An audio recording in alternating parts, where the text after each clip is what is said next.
भारत के भविष्य को मेरा अभिवादन। स्वागत है आप सबका CTRD के एक और वीडियो में। आप देख रहे हैं हमारी सीरीज ग्लॉसरी और ये है इसका एपिसोड नंबर 3। आज जिन टर्म्स की हम चर्चा करने वाले हैं वो टर्म्स हैं इकोसिस्टम से लेकर टेम्पोरल हेट्रोजेनिटी की। ये सभी टर्म्स पार्ट हैं इकोसिस्टम के स्ट्रक्चर का। तो आइए एक एक करके इन सभी टर्म्स को हम समझते हैं। अगर आपको याद है साथियों, तो इसी सीरीज के सेकंड वीडियो में हमने लेवल्स ऑफ ऑर्गेनाइजेशन की बात की थी। हमने वहां पर पढ़ा था कि कम्युनिटी के बाद आता है इकोसिस्टम। तो आज उसी इकोसिस्टम को हम एक बार फिर से देखते हैं। वहां पर मैंने आपको बताया था कि community comprises of all the biotic components. एक कम्युनिटी के अंदर बहुत सारी स्पीशीज होती हैं, या आप कह लें कि एक कम्युनिटी के अंदर बहुत सारी पॉपुलेशंस होती हैं लिविंग ऑर्गेनिजम्स की। जब हम इन लिविंग ऑर्गेनिजम्स को या फिर एक पूरी कम्युनिटी को उसके एबायोटिक फैक्टर्स के साथ जोड़ के देखने लगते हैं तो हम उसे नाम देते हैं एक इकोसिस्टम का। इकोसिस्टम को फंक्शनल यूनिट ऑफ नेचर कहा जाता है। फंक्शनल यूनिट इसीलिए साथियों क्योंकि यही वो लेवल है ऑर्गेनाइजेशन का जहां पे हमें एनर्जी फ्लो और न्यूट्रिएंट साइक्लिंग जैसे फिनोमेनाज विटनेस करने को मिलते हैं, देखने को मिलते हैं। एक इकोसिस्टम में दो तरह के कंपोनेंट्स होते हैं, बायोटिक और एबायोटिक कंपोनेंट्स। इनके बारे में हम पिछले वीडियो में भी पढ़ चुके हैं, बट फिर भी मैं आपको एक बार ब्रीफली बता दूं। बायोटिक कंपोनेंट्स में वो सभी लिविंग ऑर्गेनिजम्स आते हैं या फिर वो डेड ऑर्गेनिजम्स आते हैं जो कभी जीवित थे। और एबायोटिक कंपोनेंट्स की जब हम बात करते हैं तो एबायोटिक कंपोनेंट्स में वे सभी कंपोनेंट्स आते हैं जो कि निर्जीव हैं, जैसे कि पत्थर, पानी, टेम्परेचर एटसेट्रा। एक इकोसिस्टम के एग्जांपल्स की जब हम बात करते हैं तो इसका एग्जांपल हो सकता है एक pond ecosystem, forest ecosystem, grassland ecosystem या फिर कोरल रीफ या एग्रो इकोसिस्टम जैसे कि क्रॉप फील्ड। इसी कड़ी में हमारा अगला टर्म है बायोटिक कंपोनेंट्स का। बायोटिक कंपोनेंट्स जैसा कि मैंने आपको बताया कि वे लिविंग कॉन्स्टिट्यूएंट्स हैं या लिविंग कंपोनेंट्स है एक इकोसिस्टम के, जिसमें कि प्रोड्यूसर्स भी आ गए यानी कि वो ऑर्गेनिजम्स जो अपना खाना खुद बना रहे हैं, कंज्यूमर्स आ गए जिसमें कि हर्बीवोर और कार्निवोर दोनों ही आ गए, और डिकम्पोजर्स आ गए। ये एनिमल्स या ये ऑर्गेनिजम्स एक दूसरे से इंटरैक्ट भी करते हैं और साथ में अपने एबायोटिक एनवायरनमेंट के साथ भी इंटरैक्ट करते हैं। इन बायोटिक कंपोनेंट्स के एग्जांपल प्रोड्यूसर, कंज्यूमर और डिकम्पोजर्स हो गए। जब प्रोड्यूसर्स का आप एग्जांपल देखते हैं तो उसमें ग्रीन प्लांट्स और फाइटोप्लैंक्टन्स आते हैं। कंज्यूमर्स में डियर जो कि एक हर्बीवोर है और लायन जो कि एक कार्निवोर है वो आता है। डिकम्पोजर्स में बैक्टीरिया और फंजाई जैसे ऑर्गेनिजम्स आपको देखने को मिलते हैं। अगला टर्म है abiotic components. Abiotic components non living यानी निर्जीव फिजिकल और केमिकल फैक्टर्स हैं दोस्तों। ये फैक्टर्स इन्फ्लुएंस करते हैं सर्वाइवल, डिस्ट्रीब्यूशन, ग्रोथ या रिप्रोडक्शन किसका? लिविंग ऑर्गेनिजम्स का। इन एबायोटिक कंपोनेंट्स को हम 4-5 मेजर कैटेगरीज में डिवाइड करके देखते हैं। वो 4-5 मेजर कैटेगरीज क्या हैं? जैसे क्लाइमेटिक फैक्टर्स हुए, या इडेफिक या सॉइल फैक्टर्स हुए, टोपोग्राफिक फैक्टर्स हुए, केमिकल फैक्टर्स या फिर फिजिकल फैक्टर्स हुए। आइए इन्हें एक एक करके देखते हैं। क्लाइमेटिक फैक्टर्स की जब हम बात करते हैं तो क्लाइमेटिक फैक्टर्स में ऐसे एबायोटिक कंपोनेंट्स आते हैं जैसे सनलाइट, टेम्परेचर, रेनफॉल, विंड या ह्यूमिडिटी, यानी कि जो एक क्लाइमेट का पार्ट होते हैं, या फिर वो फैक्टर्स जो मिलके किसी भी एक जगह का क्लाइमेट तय करते हैं। जब हम एडाफिक फैक्टर्स की या सॉइल फैक्टर्स की बात करते हैं तो उसमें जो कंपोनेंट्स आते हैं वो है सॉइल का टाइप, कि वो कैसी सॉइल है, सैंडी सॉइल है यानी रेतीली ज्यादा है, लोमी है या क्लेई सॉइल है यानी कि उसमें चिकनी मिट्टी की मात्रा ज्यादा है, सॉइल पीएच आता है यानी कि वो सॉइल एसिडिक है या बेसिक है, सॉइल मॉइस्चर भी इसी का एक हिस्सा है, अमाउंट ऑफ ऑर्गेनिक कंटेंट जो उसमें प्रेजेंट होता है वो भी सॉइल टाइप ही डिसाइड करता है, मिनरल न्यूट्रिएंट्स उसमें कैसे हैं ये भी उसी के द्वारा डिसाइड किए जाते हैं, सॉइल टेक्सचर या स्ट्रक्चर कैसा है ये भी एडाफिक फैक्टर्स का एक पार्ट है। अगली क्लासिफिकेशंस हैं टोपोग्राफिक फैक्टर्स और केमिकल फैक्टर्स की।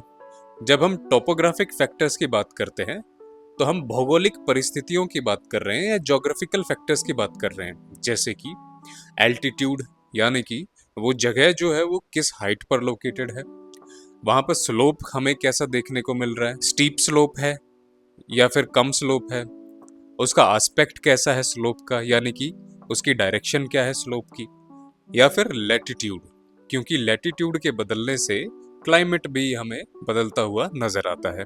केमिकल फैक्टर्स की जब हम बात करते हैं तो उसमें salinity, dissolved oxygen, carbon dioxide की कंसेंट्रेशन, इसकी अवेलेबिलिटी, या फिर वाटर या सॉइल का पीएच, ये केमिकल फैक्टर्स वाली कैटेगरी का हिस्सा है। लास्ट कैटेगरी जो एबायोटिक कंपोनेंट्स की हमें देखने को मिलती है वो है इसके फिजिकल फैक्टर्स, जैसे कि वाटर अवेलेबिलिटी कैसी है वहाँ उस एरिया में, एयर कैसी है, उसका कॉम्पोजिशन क्या है, वहाँ का हमें एटमॉस्फेरिक प्रेशर क्या देखने को मिल रहा है, या हमें टेम्परेचर ग्रेडियंट्स वहाँ क्या देखने को मिल सकते हैं। ये सभी मिलकर किसी भी इकोसिस्टम में एबायोटिक कंपोनेंट्स का निर्माण करते हैं या एबायोटिक कंपोनेंट्स का हिस्सा बनते हैं। अगला टर्म है इसी कड़ी में स्टैंडिंग क्रॉप को जब हम सरल भाषा में समझने की कोशिश करते हैं तो यह समझ में आता है कि किसी भी एक ट्रॉफिक लेवल पे किसी भी क्षण या किसी भी मोमेंट जितना भी लिविंग बायोमास प्रेजेंट है उसे हम स्टैंडिंग क्रॉप के रूप में मेजर करते हैं, और इसे मेजर किया जाता है किस यूनिट में, as a dry weight per unit area. इसे आप ऐसे समझने की कोशिश करें, जितने भी ट्रॉफिक लेवल्स हैं, चाहे वो प्रोड्यूसर्स का ट्रॉफिक लेवल हो या फिर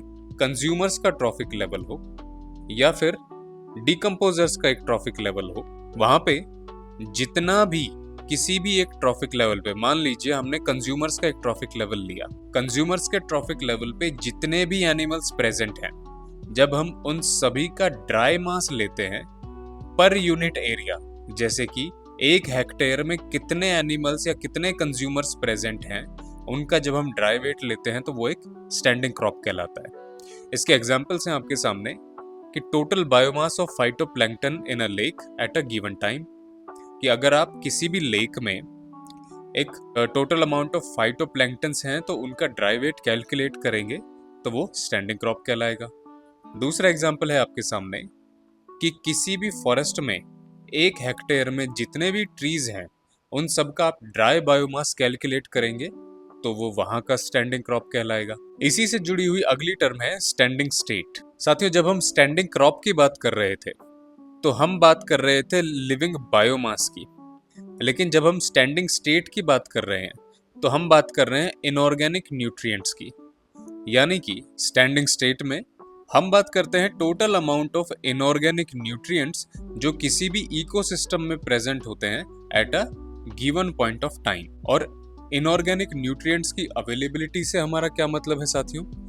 हमारा मतलब है कि ये इनऑर्गेनिक न्यूट्रिएंट्स अवेलेबल भी होने चाहिए ऑर्गेनिजम्स के लिए, अपटेक के लिए, कि वो उन्हें अपटेक करके और अपनी लाइफ प्रोसेसेस में काम ले सकें। तो स्टैंडिंग स्टेट के एग्जांपल्स हम देखते हैं, जैसे कि लेक वाटर में यानी किसी भी झील के पानी में टोटल अमाउंट ऑफ नाइट्रेट और फॉस्फेट्स कितने प्रेजेंट हैं या डिसॉल्व्ड हैं, उन्हें हम स्टैंडिंग स्टेट से मेजर करते हैं। सिमिलर एग्जांपल है कि किसी भी सॉइल में नाइट्रोजन, पोटेशियम और फास्फोरस की कितनी मात्रा है और कितनी अवेलेबिलिटी है, उसे भी हम स्टैंडिंग स्टेट से ही मेजर करते हैं। अगला टर्म है साथियों स्पेशियल हेट्रोजेनिटी। यहाँ पर आपको इन 2 टर्म्स को समझने की जरूरत है। हेट्रोजेनिटी का मतलब है साथियों विविधता या फिर डाइवर्सिटी, और स्पेशियल का मतलब है अक्रॉस स्पेस।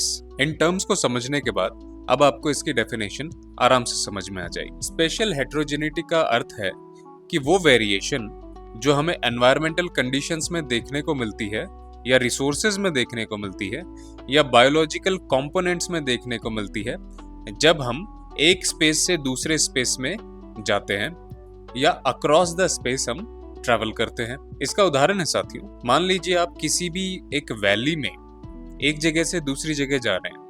मान लीजिए आपने 100 मीटर का डिस्टेंस कवर किया, तो 100 मीटर के बाद आपको वहां की जो प्लांट लाइफ है उसमें जो चेंजेस देखने को मिल रहे हैं वो सभी स्पेशियल हेट्रोजेनिटी का एग्जाम्पल है। मान लीजिए 100 मीटर पहले आप जहां खड़े थे वहां पर झाड़ियां ज्यादा थी, और 100 मीटर बाद जब आप चलते हैं तो वहां पे आपको पेड़ ज्यादा देखने को मिलते हैं। तो ये एग्जाम्पल है स्पेशियल हेट्रोजेनिटी का, यानी वो विविधता जो स्पेस के बदलने के साथ आ रही है। सिमिलर एग्जाम्पल है एक रीफ में, जो कि एक कोरल रीफ है। उस कोरल रीफ में भी एक स्पेस से दूसरे स्पेस तक या एक एरिया से दूसरे एरिया तक कोरल्स का डिस्ट्रीब्यूशन जब बदलता है तो उसे भी हम स्पेशियल हेट्रोजेनिटी कहते हैं। इसी से जुड़ा हुआ एक टर्म है टेम्पोरल हेट्रोजेनिटी। का मतलब आप समझते हैं, यानी कि चेंजेस, डाइवर्सिटी या बदलाव। और टेम्पोरल का मतलब है अक्रॉस टाइम, यानी कि ऐसी विविधता या ऐसा बदलाव जो हमें समय के बदलने के साथ नजर आता है, उसे हम टेम्पोरल हेट्रोजेनिटी कहते हैं। Temporal heterogeneity is the variation which comes in environmental conditions और ecosystem properties over time। इसका एग्जाम्पल मैं आपको ऐसे समझाता हूँ। मान लीजिए कोई एक बंजर जमीन है। उस बंजर जमीन में इस समय पे आपको कुछ भी देखने को नहीं मिल रहा है, ना कोई झाड़ी है, ना कोई घास है वहां पर। लेकिन आप देखते हैं कि कुछ छोटे छोटे से प्लांट्स हैं उसमें।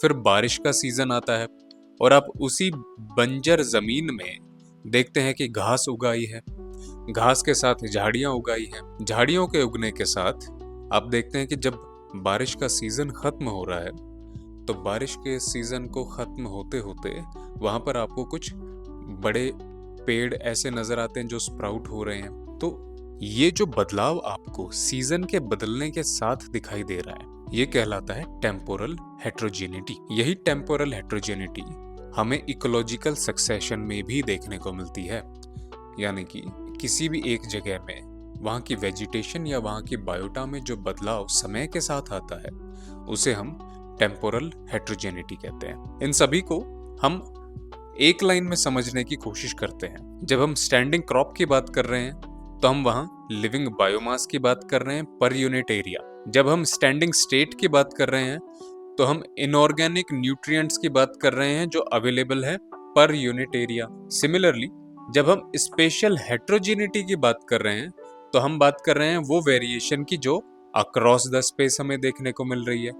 और टेम्पोरल हेट्रोजेनिटी की जब हम बात कर रहे हैं तो हम बात कर रहे हैं उस वेरिएशन की जो हमें अक्रॉस द टाइम देखने को मिल रही है। इसी के साथ आपका ये वीडियो खत्म होता है।